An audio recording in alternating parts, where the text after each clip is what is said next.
Good morning friend, जय जगन्नाथ। तो आइए इस वीडियो में हम डिस्कस करने वाले डेली करंट अफेयर के टॉप मोस्ट इम्पोर्टेंट एमसीक्यू 20 मई 2026 की जो भी इम्पोर्टेंट करंट अफेयर है वो हमने इस वीडियो में कवर अप करने वाले बहुत ही कम समय में।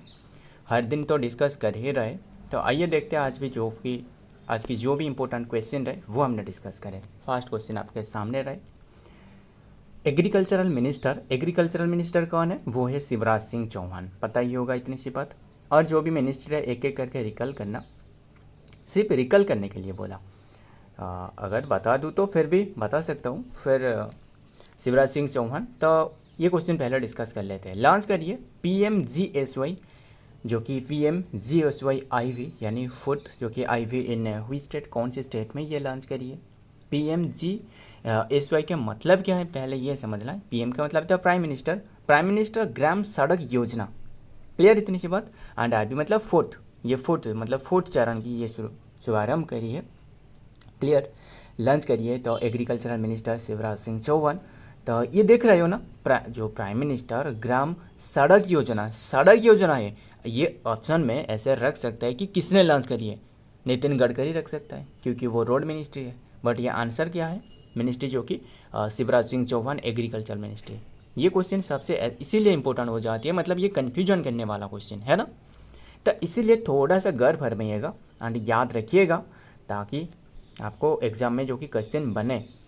खैर, जो कि ये कहाँ जो कि शुरुआत करी, ये उड़ीसा में शुरुआत करी है। ऑप्शन ए इज तो राइट आंसर। उड़ीसा की जो रायगढ़ में ये शुरुआत करी गई है। इसके जो कास्ट रखी गई है 700 करोड़ की ये रखी गई है। और इसमें काफ़ी सारे प्रोजेक्ट रहे, मतलब काफ़ी सारे सड़कें रहे, न्यू सड़कें वगैरह ये निर्माण करी जाएगी। एंड काफ़ी सारे प्रोजेक्ट रहे, ध्यान में रखिएगा। तो इससे जो कि शुभारंभ करिए किसने, एग्रीकल्चर मिनिस्टर शिवराज सिंह चौहान। अगर आपको वाटर मिनिस्ट्री पूछे तो वाटर मिनिस्ट्री जानती हो ना, कौन रहे? वाटर मिनिस्ट्री है CR पटेल। टेक्सटाइल मिनिस्ट्री है गिरिराज सिंह। काफ़ी बातें रहे, अगर टाइम होते तो और भी काफ़ी सारे बातें डिस्कस करते।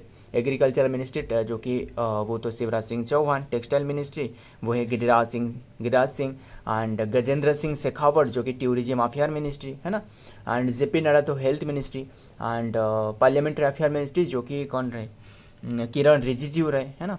एंड ध्यान में रखिएगा सारे के सारे बातें। देखते हैं नेक्स्ट में, union minister of agriculture and rural development Shivraj Singh Chouhan launch करिए PMGSY IV, प्रधानमंत्री जो कि ग्राम सड़क योजना IV इन उड़ीसा में।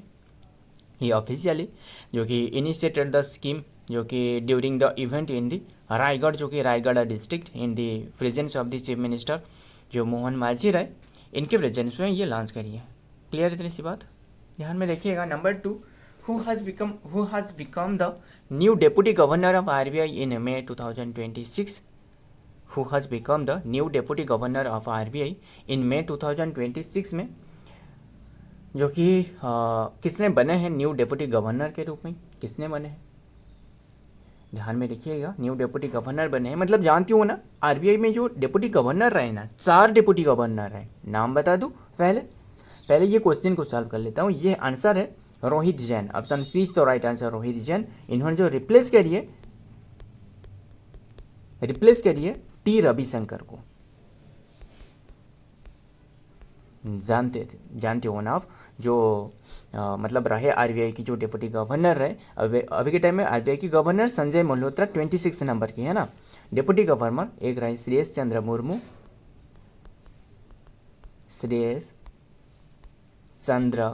मुर्मू रहे।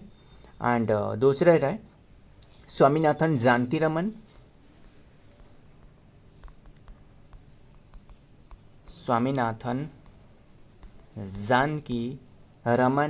दूसरे रहे, तीसरे रहे पूनम गुप्ता। एंड जो फोर्थ रहे T रविशंकर थे, अभी के टाइम में नहीं रहे, वो रोहित जैन बने इनके प्लेस पर। क्लियर इतनी सी बात। एंड बात करें RBI के बारे में, स्टार्टिंग भी काफ़ी महत्वपूर्ण है। 1 अप्रैल 1935 को एस्टेब्लिश करवाया गया था, जो यंग हिल्टन कमेटी के रिकमेंडेशन से। हेडक्वार्टर जो कि मुंबई में रहे। और नेशनलाइजेशन 1 जनवरी 1949 रहे। और क्या, गवर्नर तो संजय मल्होत्रा 26 नंबर की। फर्स्ट ब्रिटिश गवर्नर पूछे तो first British governor sir Osborne Smith. And first Indian governor CD Deshmukh है ना। Rohit Jain was appointed as the, बस नाम याद रखिएगा, वही लिखी गई है। तो आगे देखते हैं नंबर 3। अकॉर्डिंग टू नीति आयोग, नीति मतलब national institution for transforming India, जिसका chairman prime minister Narendra Modi रहे। एंड अभी के टाइम में न्यू जो कि वाइस चेयरमैन भी बने हैं अशोक लाहाड़ी, है ना। एंड काफ़ी बातें रहे। और न्यू सीईओ भी बने हैं, बता सकते हो नाम, बताना कौन रहे, भूल रहा हूँ नाम क्या रहे। तो आयोग जो कि रिपोर्ट एंड ध्यान में रखिएगा, नीति आयोग जो कि approximately what percent of the जो कि countries GDP is contributed by the Indian 47 million plus जो कि सिटीज़, 47 मिलियन प्लस सिटीज़ में। तो ध्यान में रखिएगा। एंड याद आया जो अभी के टाइम में जो नीति आयोग के सीईओ रहे ना, वो निधि चिब्बर रहे, है ना। तो इसका आंसर है 60%, option D is the right answer, 60%। And NITI Aayog के बारे में थोड़ा बहुत बता दूँ, चेयरमैन तो प्राइम मिनिस्टर नरेंद्र मोदी रहे, है ना। एंड वाइस चेयरमैन जो कि अशोक लाहाड़ी बने। एंड फर्स्ट वाइस चेयरमैन पूछे तो वो था अरविंद फनागड़िया, है ना। एंड सीईओ जो कि रहे, सीईओ भूल रहा था, वो था कौन था, फिर से भूल गया, निधि चिब्बर। मतलब बार बार याद रखिएगा, मतलब बार बार तो इसे रिकल करना, तो इससे ज़्यादा जो कि इफेक्टिव होने वाला है। तो नाम तो याद रखना ही है। खैर ध्यान में रखिएगा, निधि चिब्बर है। एंड ऑप्शन, अगर ये सारे के सारे ऑप्शन के मुताबिक आपको आंसर क्लिक करना है ना, अगर ऑप्शन में मिल गए तो ज़रूर आप आंसर तक पहुंच सकते हो। भले ही आपको ये अभी के टाइम में याद नहीं आ रहा है, ठीक है, फिर भी अगर आप पढ़ रहे हो, डेली बेसिस पर पढ़ रहे हो, तो याद हो ही जाएगा ऑटोमेटिकली। बाय डिफ़ॉल्ट चेक करने की ज़रूरत नहीं है, आपको वही आंसर तक पहुँचना है जो सही है ना। मतलब काफ़ी बातें रही। खैर अकॉर्डिंग टू नीति आयोग जो कि रिपोर्ट, बस ध्यान में रखिए 60% रहे। नेक्स्ट देखते हैं number 4। Who own the 2026 Thomas cup. Thomas cup किसने ओन करी है, वो चाइना ने ओन करी है। एक तो रही थॉमस कप। एंड ये जो थॉमस कप है ना, ये किससे रिलेटेड जानते हो ना, बैडमिंटन टूर्नामेंट से ये रिलेटेड है। एंड ये मेंस प्लेयर की जो कि बैडमिंटन टूर्नामेंट है ना। अगर वुमेन की पूछे तो वो है Uber cup. And Uber cup अभी के टाइम में जो हो रहा था, वो 31st एडिशन उबेर कप, वो किसने ओन करी है, वो ओन करी है साउथ कोरिया ने। साउथ कोरिया ने ओन करी है। एंड मतलब गोल्ड मेडल इनके पास रहे। एंड चाइना के पास silver medal. And bronze medal जो रहे इंडोनेशिया और जापान के पास जो कि ब्रोंज मेडल रहे। क्लियर इतनी सी बात। एंड अभी के टाइम में जो थॉमस कप 2026 रहे, ये हो रहा था जो कि इसमें जो ओन करी है वो चाइना ने ओन करी है। एंड मतलब चाइना ने 12th टाइम ओन करी है, 12th नंबर की इनकी जो कि 12th टाइम इन्होंने ओन करी है। साउथ अफ्रीका जो उबेर कप जो वुमेन्स की जो कि बैडमिंटन टूर्नामेंट है, इसमें जो ओन करी है वो 3rd टाइम ओन करी है, ध्यान में रखिएगा। एंड इंडिया की जो प्लेसेस रहे जो थॉमस कप में, वो तीसरे पर रहे, मतलब इंडिया को ब्रोंज मेडल मिली है इंडिया को। एंड फ्रांस जो कि सिल्वर मेडल ओन करी है, मतलब मेंस की कैटेगरी में बात कर रहा हूँ, ध्यान में रखिएगा। काफ़ी बातें रही। ये बैडमिंटन टूर्नामेंट है। अगर थॉमस कप, ऐसे क्वेश्चन भी पूछा जा सकता है कि बताइए जो थॉमस कप एंड जो उबेर कप, ये कौन सी स्पोर्ट से रिलेटेड है, ख़त्म। बस ध्यान में रखिएगा, ऐसे भी क्वेश्चन पूछा जा सकता है। तो ध्यान में रखिएगा, वो बैडमिंटन से देख सकते हो। द मेंस टीम जो कि पीपल रिपब्लिक ऑफ चाइना जो कि वन करी है the 2026 Thomas cup, the claim in 13 जो कि title overall by the defending जो कि फ्रांस। क्लियर, 13 टाइटल रहे, मतलब इससे पहले इनके 12th टाइटल था। Number 5। Indian army conducted bilateral military exercise सिनवेक्स। अगर आपको ये सिनवेक्स दिख गया तो अगर आपको विनवेक्स दिखे जाते तो ये क्या आंसर होने वाला था। सिनवेक्स टू जो गिरा है ना, 2026 की बात कर रहा हूँ। ये हालांकि यहाँ 2026 नहीं लिखी गई है, फिर भी ये 2026 की एक्सरसाइज है। क्लियर। एंड ये जो विनवेक्स पूछा जाए तो वो वियतनाम के साथ, एंड ये सिनवेक्स रहे तो ये किसके साथ, तो ये SIN नहीं CIN सिनवेक्स। सिनवेक्स है कंबोडिया के साथ, ध्यान में रखिएगा। और SIN होते तो ये सिंगापुर के साथ होते। सिनवेक्स CINVX सिनवेक्स एक्सरसाइज कंबोडिया के साथ। क्लियर। अभी के टाइम में इंडियन आर्मी ने वो कंडक्ट कर रहा है। इंडियन आर्मी ने एक बायलैटरल जो कि मिलिट्री एक्सरसाइज कंडक्ट कर रहा है, जो कि ये सिनवेक्स जो कि 2 रहे, 2nd चरण की रहे विथ इंडिया के साथ कंडक्ट कर रहा है, मतलब कंबोडिया के साथ इंडिया ने कंडक्ट कर रहा है। क्लियर। एंड बात करें फर्स्ट एडिशन जो हुए थे वो 2025 में हुए थे। क्लियर। कौन सी प्लेस में हुए थे, वो हुए थे जो कि इंडिया में हुए थे, ध्यान में रखिएगा, पुणे में। इंडिया के पुणे में हुए थे। एंड बात करें अभी के टाइम में जो सेकंड दूसरे चरण की ये होस्ट किया जा रहा है 4 to 17 मई तक ये हो रहा था, मतलब सिनवेक्स 2 एक्सरसाइज। क्लियर। एंड बात करें अभी के टाइम में कौन सी प्लेसमेंट्स में हो रहा है, एग्जैक्टली प्लेस पूछे तो वो हो रहा है जो कि कंबोडिया में हो रहा है। क्लियर। कंबोडिया की काम्प वेसल कंबोडिया के प्लेसेस रहे वहाँ हो रहा है, ध्यान में रखिएगा। पिछले साल तो इंडिया में हुए थे। एंड बात करें कंबोडिया के बारे में, इसके थोड़ा बहुत स्टैटिक भी जान लेते हैं। इसके कैपिटल जो कि फेनोम फेन रहे।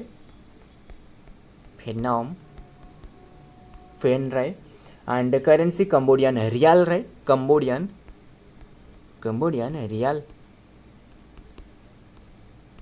रहे। And prime minister when Sen रहे। क्लियर, इतनी सी बात ध्यान में रखिएगा। आगे देखते हैं। The Indian army conduct the SIMBEX जो कि सिनवेक्स बायलैटरल मिलिट्री एक्सरसाइज थी कंबोडिया। तो ध्यान में रखिएगा ये कंबोडिया के साथ किया जा रहा है। Number 6, who has been appointed as the brand ambassador for the F1 sim racing program. Sim racing, पहले ये समझना F1 जो सिम रेसिंग है क्या। F1 रेसिंग के बारे में जानते हो ना, मतलब ये एक रेसिंग कंपटीशन है, बट ये F1 सिम रेसिंग अलग है, ये एक ही नहीं है।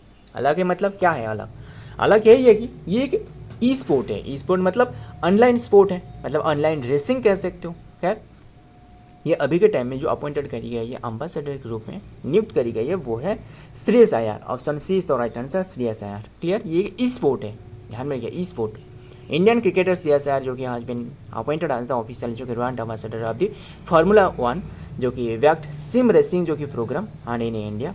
ही इज जो कि कैंपोनिंग जो कि लॉन्च ऑफ द F1 जो कि सिम रेसिंग जो कि इंडियन ओपन 2026। बस इसी बात के ध्यान में रखिएगा। तो ये सिम रेसिंग मतलब जो कि ई स्पोर्ट है। Number 7, which state launch the countries first digital grievance redressal जो कि सिस्टम फॉर गिग वर्कर। पहले ये समझना गिग वर्कर है क्या। गिग वर्कर मतलब यही है कि जो वर्कर जो मतलब जो डिलीवरी बॉय रहे है ना, जो काम कर रहे हैं ना, जितना काम करेंगे वो उतना ही पैसा, अगर इन्हें काम नहीं मिले तो पैसा बिल्कुल भी नहीं, zero.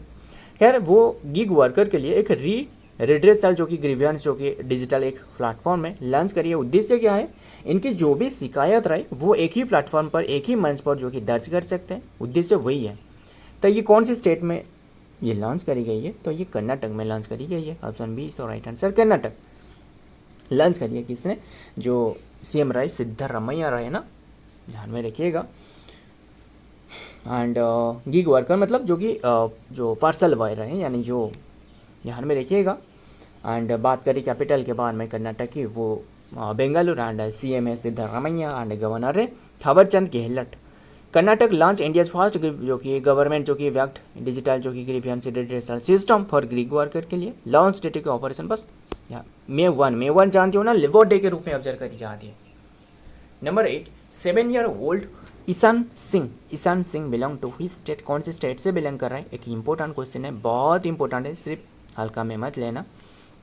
Which state has become the youngest जो कि swimmer to cross the park state, park नहीं फाल्क, ये एक पार्क स्टेट है ना, पार्क स्टेट पता ही होगा ना। जो हमारे जो प्रायद्वीपीय भारत रहे, कहाँ रहे प्रायद्वीपीय ठार भारत, वो जो प्रायद्वीपीय भारत वाला मतलब वी वाला शेप जो रहे, इसके नीचे तो क्या रहे, श्रीलंका रहे। तो इसके बीच में जो स्टेट रहे ना, इसे कहा जाता है पार्क स्टेट, है ना। और भी काफ़ी सारे स्टेट रहे, है ना। जो अभी के टाइम में तो जो स्टेट ऑफ हॉर्मुज रहे, इससे काफ़ी जो कि चर्चा में रहे, है ना। जो दोनों स्टेट को जो कि कनेक्ट कर रहा है, कौन सी स्टेट बताना। तो ये क्वेश्चन भी काफ़ी महत्वपूर्ण है। तो ये क्या रहे, जो कि कौन सी स्टेट बिकम द मतलब कौन सी स्टेट से इन्होंने बिलोंग करा है 7-year-old जो कि ईशान सिंह, वो रहे झारखंड से। Option A is the right answer, Jharkhand. Clear, इन्होंने 3 क्लास में पढ़ रहे हैं, फिर भी इन्होंने ये कारनामा करी है, मतलब 29 किलोमीटर जो कि मतलब स्विमिंग करी है, 29 किलोमीटर। एंड टाइमिंग पूछे तो 9:50 में, मतलब जो भी आप सोच नहीं सकते वो। तो ये कारनामा करी है, बस ध्यान में रखिएगा, नाम याद रखिएगा। वो है ईशान सिंह, इन्होंने झारखंड से रहे, 3 क्लास के रहे, फिर भी इन्होंने 29 किलोमीटर जो कि मतलब ट्रैवल करी है, मतलब स्विमिंग करी है। जो श्रीलंका की जो कि तलाई मन्नार रहे, श्रीलंका की तलाई मन्नार टू जो तमिलनाडु की धनुषकोडी रही, तमिलनाडु की धनुषकोडी, वहाँ तक इन्होंने स्विमिंग करी है। ध्यान में रखिएगा। तो नाम क्या है? ईशान सिंह। तो यहाँ भी वही लिखी गई है। आगे देखते हैं। रांची झारखंड से इन्होंने बिलोंग करा है। Number 9 world press freedom day, ये ऑब्जर्व करी जाती है कौन सी डेट में? 3 मई को ऑब्जर्व करी जाती है। उद्देश्य क्या है? 1991 में ये डिक्लेयर करी गई थी, जो विंडहुक डिक्लेरेशन के तहत, विंडहुक डिक्लेरेशन के तहत ये जो कि मतलब तब से ये ऑब्जर्व किया जाए। फास्ट जो ऑब्जर्व करवाया गया था 3 मई 1993 को। आगे बस ध्यान में रखिएगा, ये यूनेस्को के द्वारा जो कि इससे भी ऑब्जर्व करी गई है। Number 10 last question. University state launch the north east India जो कि आन इंटीग्रेटेड जो कि inter regional textile initiative named Padma डोरे नाम करके एक मतलब इनिशिएटिव है, एक टेक्सटाइल जो कि इनिशिएटिव। तो ये क्या है मतलब कौन से स्टेट ने ये लॉन्च करी है? मध्य प्रदेश ने लॉन्च करी है। क्लियर इतनी सी बात। एंड उद्देश्य क्या है? एक न्यू जो कि टेक्सटाइल जो कि इनिशिएटिव को लॉन्च करना। ध्यान में रखिएगा, एक न्यू जो कि टेक्सटाइल इनिशिएटिव इसे लॉन्च करना मध्य प्रदेश में लॉन्च करी गई है। कैपिटल बात करें मध्य प्रदेश की, वो है भोपाल। एक बात मुझे बताना, जो भोपाल को किसने स्थापना करी थी? कौन था? मिहिर भोज शायद। और फिर कौन था? जो मिहिर भोज रहे, जो 836 में जो कि कन्नौज अटैक करी थी, है ना। जो अगर आपको ट्राइपेट्रियट जो वर रहे, जो मतलब 3 शक्ति था ना, एक था जो कि गुज्जर प्रतिहार रहे, जो गुजरात और राजस्थान वाला सेक्शन में, एंड एक रहे पाला डायनेस्टी जो कि कौन सी एरिया में, जो वेस्ट बंगाल में रहे, एंड वेस्ट बंगाल एरिया में। एंड और एक रहे जो दांती दुर्ग जो स्थापना करी थी, राष्ट्रकूटर रहे, है ना। राष्ट्रकूटर जो रहे वो नॉर्थ डेक्कन में रहे, है ना। नॉर्थ डेक्कन में मतलब महाराष्ट्र मध्य प्रदेश वाला सेक्शन हो गया। तो तीनों शक्ति के बीच में जो वॉर देखने को मिला था, तभी के टाइम में जो मिहिर भोज उभर कर आए एंड इन्होंने कन्नौज अटैक करी थी, एंड कन्नौज जो कि इन्होंने मतलब इन्होंने जो कि जीत ली थी, है ना। काफ़ी बातें रहे। खैर कन्नौज को लेकर सारे के सारे जो ट्रिपार्टाइट वॉर रहे वो कन्नौज को लेकर थे, क्योंकि कन्नौज एक ऐसे प्लेस थे जो कि मतलब जिसके पास कन्नौज होंगे तो वो सबसे ज़्यादा शक्तिशाली कहलाते थे। मतलब तभी के टाइम में जब पता ही होगा, जो ये 3 शक्ति तभी देखने को मिली जबकि जो एंशिएंट जो हिस्ट्री रहे वो जो ख़त्म हुए, मतलब कौन सी टाइम पर जो ख़त्म हुए जानते हो ना, जो हर्षवर्धन था, हर्षवर्धन एरा के बाद एंशिएंट इंडिया पूरी तरह, एंशिएंट हिस्ट्री पूरी तरह ख़त्म हो चुकी थी। तभी के टाइम में 3 शक्ति उभर कर आए, एक रहे गुज्जर और प्रतिहार, और एक रहे जो कि राष्ट्रकूट डायनास्टी, और एक रहे पाला डायनास्टी। अगर आपको राष्ट्रकूट की स्थापना जो किसने स्थापना करी, एस्टेब्लिशर पूछे तो वो है दांती दुर्गा, एंड पाला डायनास्टी के वो रहे गोपाल, एंड जो और कौन रहे, खैर ध्यान में रखिएगा। और जो रहे जो गुज्जर और प्रतिहार, इसके नागभट्ट द्वितीय रहे, यहाँ पे नागभट्ट सेकंड रहे, है ना। तो वो स्थापना करी थी।